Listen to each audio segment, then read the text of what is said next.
Good morning. Are you optimizing your business systems and automations? Today, Anna and Selena are going to be talking about developing sustainable systems and automations for small business owners and entrepreneurs.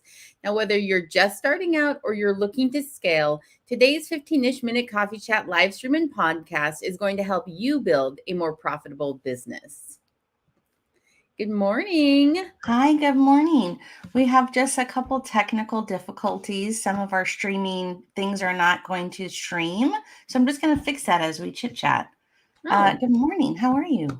I'm good. How are you? So, just to let everyone know who is tuning in here today, our guest, Phylicia Pough, was unable to make it. There's a little bit of a last minute conflict. So, we want to just tell her that we love her and that we're going to be rescheduling her for season 11.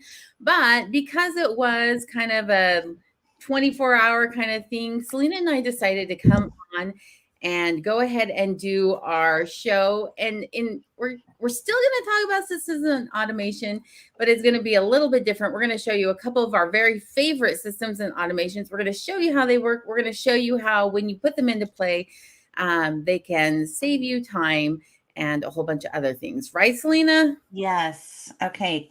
We fidget. But yes, to Phylicia, I'm so sorry. We missed you today, but like Anna said, we'll catch you on the reschedule. So yes. All right, here we go. So Anna, you said we are talking about business systems and automations. Give our audience a little call to action that we like to ask everybody. Yeah, well, first of all, let us know that you're here watching. Tell us where you're tuning in from. And then tell us, are you optimizing your business systems and automations? So, whatever that means to you, right? Like, we're curious, like, what are you using? Do you automate anything? Or are you hand jamming every email and every comment and everything that is going out? Are you answering by yourself every Facebook Messenger chat? Are you updating everything on your own? What automations might you be using potentially in your business? Drop it in the comments because we would love to kind of see what those out there that are watching with us today, what they're actually doing. Yes. I can tell you honestly, I remember the first year or two,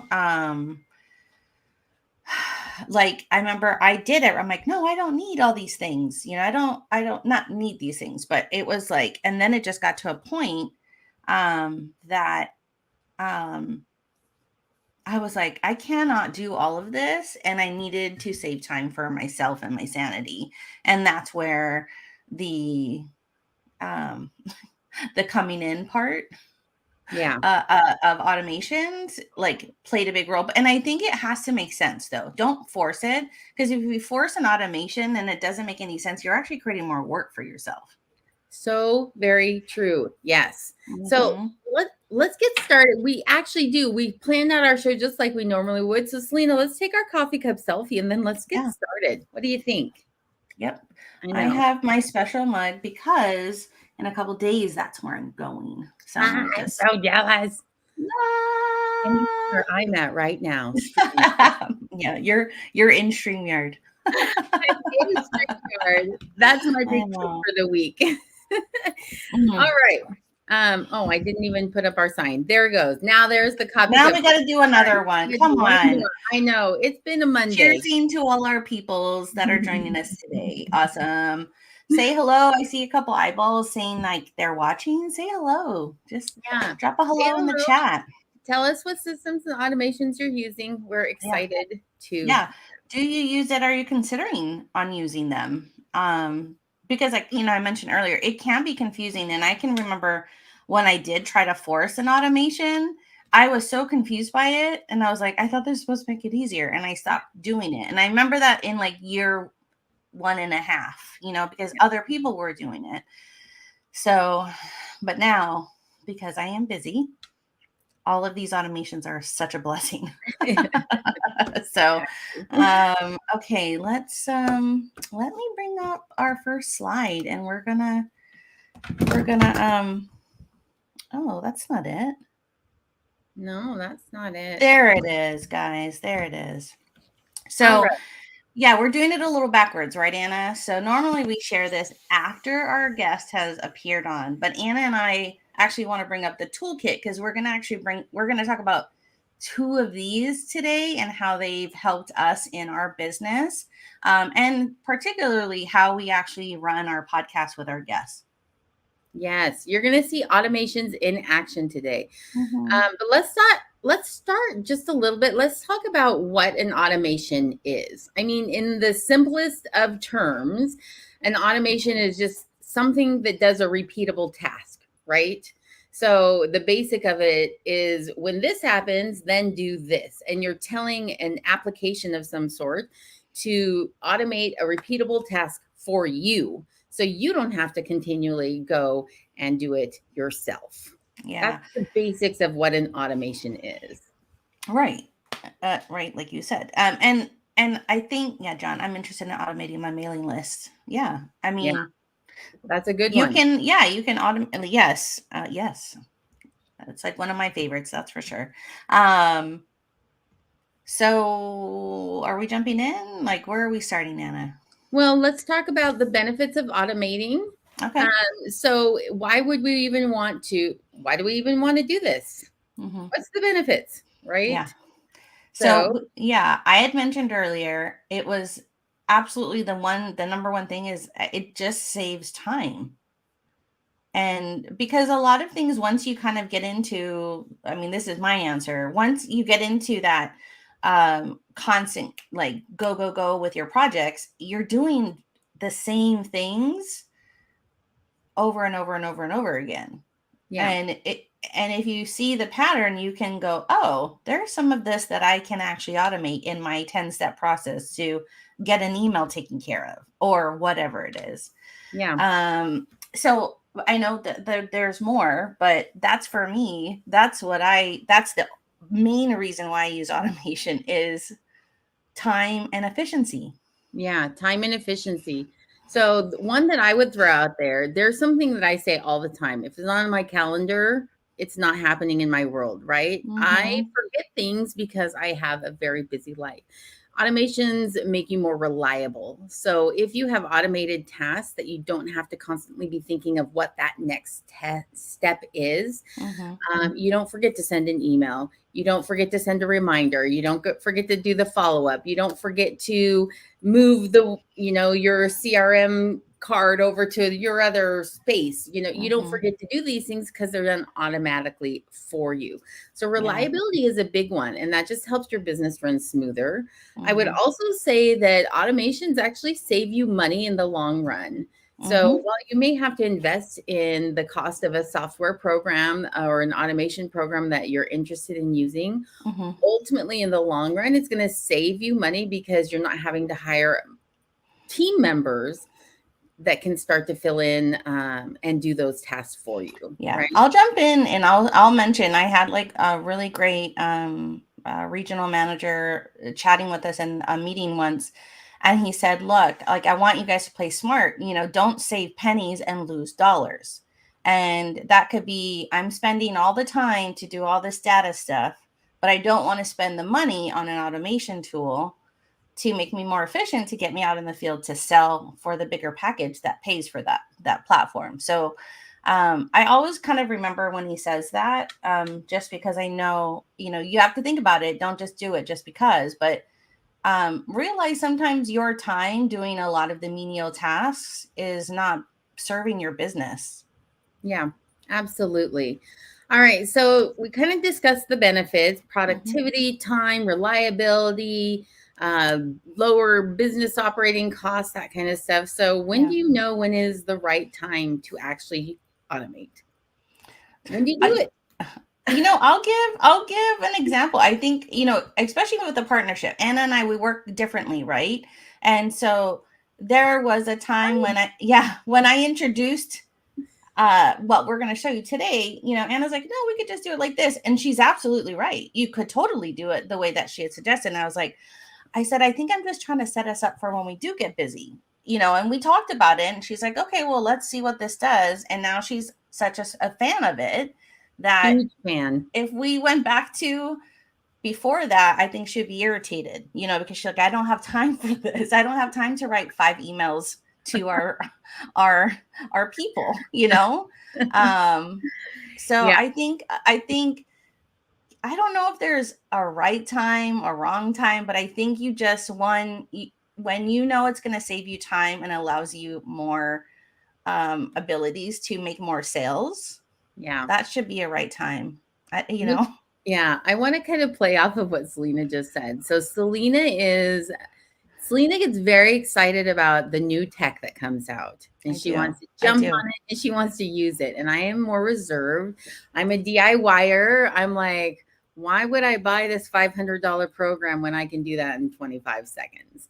And so for me, I have to think through the process a little bit more clearly. So if you're a DIYer like me, the right time to automate is when you find yourself doing something over and over and over and over again. And you know that this is a task you're going to have to keep doing over and over again. Yeah.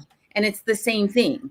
So, Mhm. email is a great example, right? And this is kind of what we're going to show you today is we send a series of emails to each of our podcast and live stream guests, and we know what the emails are going to say. They almost all say the exact same thing with just very few exceptions. They all need to go at the same time frame there, and so we've managed to automate that task so that I'm not individually crafting 5 emails for every podcast guest during the weeks that we're doing the podcast. And it probably saves me an hour and a half of work, which is kind of a big deal, right? Yeah. Yes. No, and look, I'm a DIYer myself, and automating is DIYing. Like, just so you can be clear, right? Like, DIYing to me, I'm like, okay, I can't afford to pay 10 million people to help me be on a team and be all these things. Yeah. So I have to do things myself. And I think this can help you when you are DIYing. You know what I mean? Like, you can look at that person as an extension at a very, very reasonable cost compared to paying an actual person to do those things for you. So I think, you just have to, I think you just have to be open to it, you know what I mean? And knowing actually what you can automate, because I think, Anna has said this before, right? You know what you know, or you don't know what you don't know, Yeah. right? So Yes. And it's likely that the software programs that you already own or that you're already using have automations that you may not be optimizing. mhm. So take a look at that. Yeah, don't be scared of that word. I mean, Yeah. really, because it was scary the first year and a half for me, because I was like, I don't know, and I honestly, What if it doesn't there's go? yeah, there's the trusting that the automation will do what you do correctly, right? Because if it is helping you to respond to a customer or a client, or if it's part of a series to help you nurture your guests on a show, you want to make sure that it's working, right? And so there's not a trust factor to it. So test, test, test, and then test again, so you feel like you know exactly what is happening. So, Selena, we have a question that came in from our Yeah. listening audience. Do you want to respond to this one? Is automation compatible with an interactive UX UI website, email campaign, sales funnel, social media presence, etc.? Yeah, absolutely. So the automation here, let's have an example of it, right? In your email campaign, I'll say we use ConvertKit, right? You can set up actually your sequence, and it's set to, like, once somebody enters into the campaign, let's say, and you have 10 emails set up, no matter when they come in, they're going to stagger in, and you have 10 emails set up to go out every other day, every 3 days, right? And they've entered into this email campaign that could lead into, that's part of your sales funnel. Yeah. In the sales funnel, I took a class with Sandra Ocasio. It was amazing. And just seeing the automations that she uses in her funnel system. I think she uses gorgeous funnels, or funnels gorgeous. I can't remember but it's like phenomenal. And it's a very awesome alternate to ClickFunnels. And the automations that were set up in there utilize text messaging, email messaging, and just the way that it like sets up the automation of when somebody wants to purchase, you Yeah. know? So, and then social media, my favorite.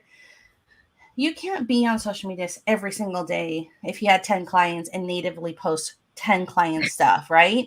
So here's an automation. You grab a social media scheduler, and you create all your content and you upload it and you set it, and don't forget it, because you need to make sure that it actually posts on behalf of you and your clients. And then you worry about the engagement. Yeah, And exactly. so you did it in one day, and you can upload, up to whatever your scheduler says. But yes, I think you can almost automate everything, Yeah. like everything. And your website is absolutely compatible with a million different automations, Mm-hmm. whether it's contact forms to scheduling to sending them their initial welcome email when they sign up for your newsletter. All of that is automation. Um, Mm-hmm. and it's just thinking it through that way. Yeah, exactly. Great question, John. Yeah. Hi, That's a Victoria. good question. All No, right. next. What's next? What are Yeah, we let's talking about jump now? into it. So we Okay. brought up this screenshot of Zapier and Calendly. Mm-hmm. These are two of our favorite automation applications, and these are two that we use with our live stream podcast guest process. So we want to show you both of these in action. Well, kind Mm-hmm. of in action. I mean, so Yeah. should we start with Calendly? Our Yeah. So, we're going to start with, here's the thing, right? With automation, you have to actually have your process. And the best way is to write it out or visually map it out so you understand what you're looking for your automation to do. So we knew that we had our guest schedule the episodes that we have for these shows. So we send them to Calendly. And let me just kind of, let me share this screen here. Okay, so this is our Calendly. We test demo how we automate our podcast. So this is usually like the guests that we invite on. We preset the dates on our Calendly, and we let them duke it out, right? We say, hey, pick the date that works best for you. What this is eliminated for us is us going back and forth. Does this date work for you? Does this date work for you? Does this date work for you? They can just see this. They see what's available. They can compare it to what's on their calendar, and they go ahead and they schedule it, right? So I'm going to tell you guys, it took us almost 10 seasons to finally implement this and figure out this was the next automation we needed. We yeah. were going back and forth with our guests, trying to negotiate dates and times that fit into their schedule. This has saved us hours and hours of work. Yeah. Yeah. Yeah, exactly. So look, this is the guest process, right? They click on, they set up a time, right? I'm clicking confirming. I'm going to just say, we're going to call this test Anna, because we're going to show you our next board. Anna, testing. If I left it with a big E, I would be, okay, schedule event, right? That took what, 5 seconds for them? None for us, because we've preset this up to save us time. I know, right, Victoria? It is a great tool. So what we did is we used, I know, hi, oh my gosh, how are you? So what we use with Zapier is it allows apps to talk to other apps, and it helps you set up. So we went into Zapier and we created a trigger that when an invitee has created an event in Calendly, it's going to help create a card into our project manager that we use for our show, which is Trello. You can use Asana, you can use Monday. They have Zaps for all of that. But so this way, we're not copying, pasting, going into Trello, creating the card. The card is already being created by the guest. So this Zap is on. We're going to go over to our test Trello board and see if it came through. And as you can see, instantly Anna's card that I just did shows up in our project manager board. So it's like, okay, great. Anna's in here. Test Anna. In there. Do you want to share the? Do you want me to share the test board, Selena? We're still seeing your Oh, confirmed wait, no, Calendly here. I'm sorry. No, here it is. Thanks. I'm looking at that thinking, no, this is what you're saying. Okay, so this is, you know what? Hey guys, wait, hold on. I'm going to wait, because you didn't see it. Zapier. This is what we use. This is how you create that trigger, the outline of what you want your automation to do. I love it. I love it so much. I've used it for many of our clients. So we know that when, again, just to go back, Calendly, they've created their thing. Once it's been created, it sends an action to Trello, and it creates that card. So now we're going to pop over to here. We're going to share this tab instead. And the card or the Calendly that you saw me create has now shown up here. I did set up in there, I wanted it to give me more information from the card, like, hey, when was the show that they picked, any notes, what their time zone was, whatever. You can have it set up to pull information, but we wanted to have to go back and forth between things as minimal as possible. So we're like, yay, we did it. It's So worked. when we receive the information from our guests initially, when they fill out the "I want to be a guest" form for Mhm. Anna and Selena, it creates a card for them that gives us all the information we need: their email, what their subject matter expert topic is, their bios, their social media handles. It's all filled out for us Yeah. in these cards. We don't have to go back and copy and paste anything. It's amazing. Yeah. In fact, let me switch over to our board real fast, just so you can see what it does pull. And I'm gonna actually just pull up this one. Hold on. Okay. Okay. So this is actually from our live stream board, and this is some of the information that we have.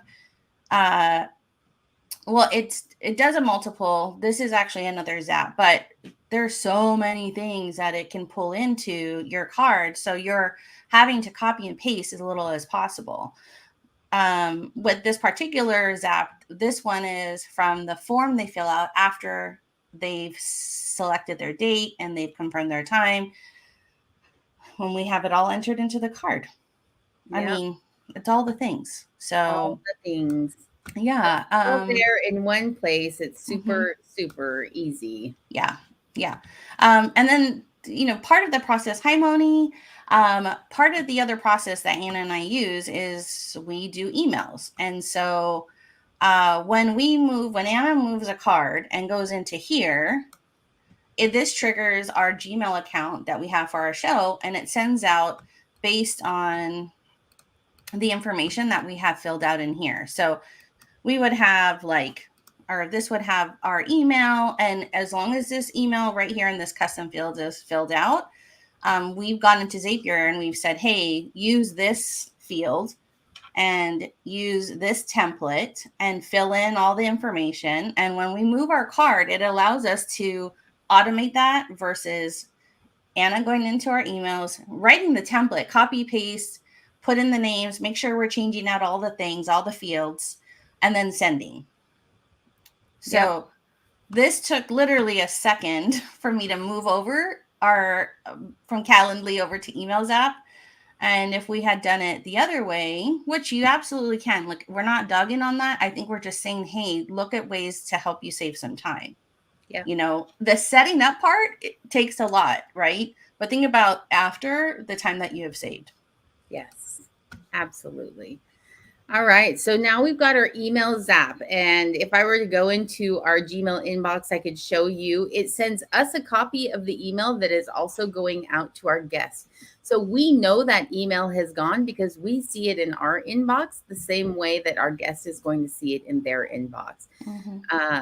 So once we have that email zap, now we're moving our guests now into the part where they're going to get all of the show notes. So what are we going to be talking about? What does our run of show look like? What's the questions that we're going to be asking them so they can be the best prepared they possibly can be for when you are here watching us like today?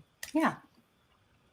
So All we'll move it over. And what's kind of cool is Trello talks to Google Doc, and it actually pulls one of our run of show templates, and it auto fills in the information into the template from what we have put into Trello, and creates our run of show for us, because we do a lot, everything starts in Trello and it feeds outward kind of, so all we're doing is minimal stuff when we pull up our run of show, right? Like we'll add on a thing, or we'll do this, or we'll do that. Anna's going to bring up here. I'm going to show you kind of what our run of show looks like really quick Mhm. and what gets automated. This is the one we created for today. So you can see Phylicia's information is in there, even though we created this, we just took out Phylicia's email, so it didn't send to her, but we still went through And all of this information came from the Zap that we created. Mm-hmm.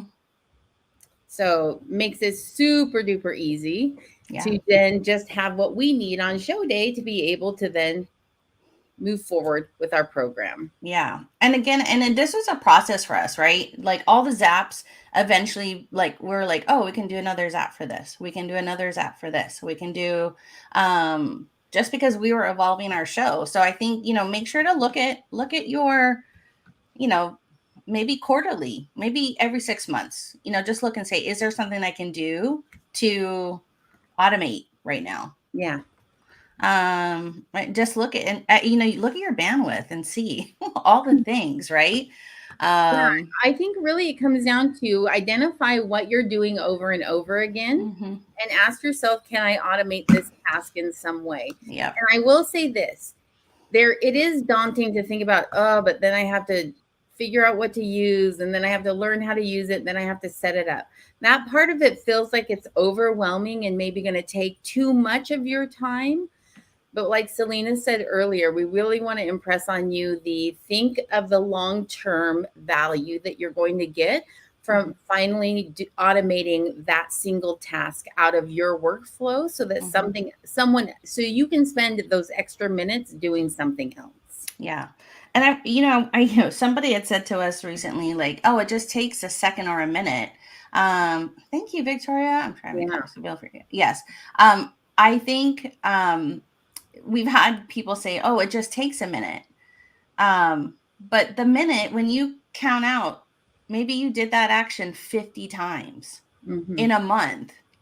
That's an hour of your time that you can almost get back, almost an hour of your time you can get back. Do you know what I mean? Think about that in a year. Yeah. And as a business person, we don't even have enough time. So when you look at this and you see the possibilities of why automation can help you in your business, and how by optimizing those systems, it can save you a little sanity. You know what I mean? It definitely does. And we do, one of our automations is we send our guests after the show is done, and when we've created their podcast, we actually send them this. I'm going to pop this up. Let me add this to the stream. These are some of their feedbacks on the process, right? Yeah. This Right, is how Al? we know Yeah. this works. Yes. Allison said, love the prep beforehand and the conversational structure. Jayla Ray, y'all are so organized and super helpful. I'm getting prepared for our chat. Thanks a million. You know, um, episode 83, 94, 60, 43. We try. We I love try. these words, right? Great job communicating, easy to Yeah. follow the instructions. Yeah. I appreciate how organized you were. It makes us look good to Mm-hmm. automate our tasks. Yeah. And the setup did take some time, but ultimately, in the end, now Mm-hmm. that we're at episode number 98, it's been so worth it. And I Yeah. think moving forward, we're going to see that moving forward as Yeah. well. And I feel like I hear this question, like, why does it matter what their experience is like? It does matter. For us, it matters that the time that they've given us. And I could go on a tangent about client journey and like how you give them a wonderful experience that they're either going to refer you never know what the time that you are sharing with somebody, what that can do for you after that experience. Yeah, I do want to share. We had one guest on a couple of seasons ago who has probably referred 5 or 6 different speakers to us because Mhm. she enjoyed her experience, her client experience of being on our show. Yeah. She has now referred her high power professional business colleagues to us to Yeah. come and be on this show with raving reviews. And that Yeah. is what Selena and I are looking for. And I know as a small business owner, that's what you want every single one of your clients to experience as well. So don't Yeah. be afraid of doing automations. It doesn't take away from the client experience if you do it right. Yes. Gosh, 100%. Okay. Well, that's all I think we need to share today. You know what I That's mean? it. Yeah, thanks for So, sticking with us. We're yeah. sorry our guest was unable to make it today, but we hope you still found value in what we were talking about. Yeah, no, totally. And yeah, and send us an email or a comment somewhere or a DM and say, hey, can you guys talk me through something? We'll be happy to. So send us that. So obviously we love when we end our show is we like to talk about the tip jar.